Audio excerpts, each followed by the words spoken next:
Yields back. Chair recognizes the gentleman from Georgia, Mr. Carter. 5 minutes for questions, please. Thank you, Mr. Chairman, and thank all of you for being here, and thank you for your efforts in implementing 21st Century Cures legislation that I personally feel like is some of the best legislation we've passed in Congress in quite a while. So we're very proud of it, particularly coming out of this committee.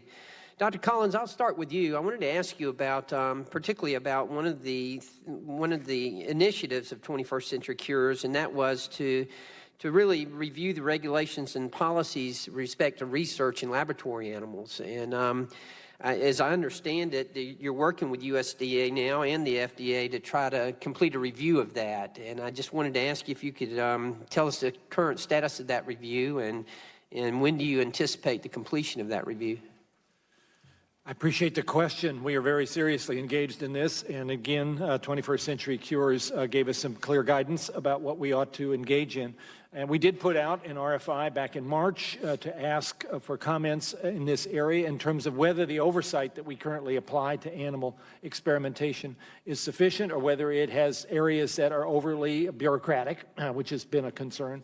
Obviously, we're deeply concerned about maintaining our ethical responsibilities in terms of how we take care of animals that are subjected to various experimental approaches, from which we learn a great deal that has led to many medical advances.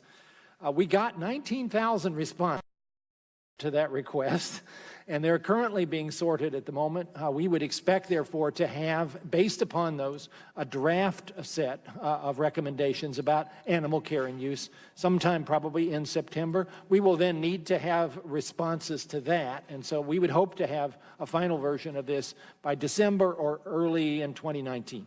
Great, great. Any opportunities that you've identified thus far that may help you? I think there are concerns that some of the requirements we put on grant applicants in terms of animal care and use could be delayed until the award is actually made, as opposed to asking them to have all of those things in place when they submit an application, because that can add a lot of time and effort. And obviously our concern is, if we're going to actually make the award, we want to be sure that the animal care is being done in the best possible way. That is one area. Obviously, there are differences of opinion here. Yes. And we're seeing those in those 19,000 responses. And at some point, we have to try to come down in what we think is a fair and balanced approach. And I'm sure you'll reach that, and I'm very confident. Let me switch gears here and talk about something that's very exciting to me as a pharmacist, and that's precision medicine. And that's something that I see, genomic testing and everything is something I see as the wave of the future and great opportunities for us in healthcare.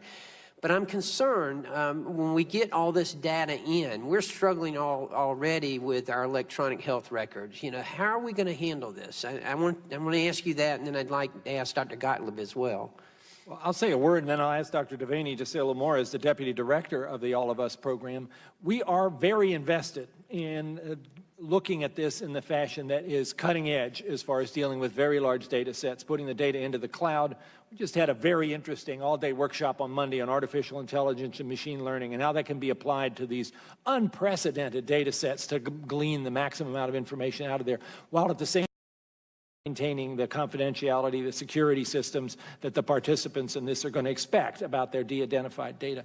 But maybe Dr. Devaney, you want to say a little bit? Sure, please. Yeah, I'd love to add to that. So, one of the data types that's going to be, I think, the most essential to precision medicine, or one of, is information from electronic health records. And this is one of the largest challenges for our program. We have direct partnerships with many healthcare organizations, and we're getting those data continuously from those partnerships. But we're also working on other strategies, including one in partnership with 4 of the largest EHR vendors right now to work on making the data transmission much more seamless across provider lines and into the program when a participant authorizes it. Great.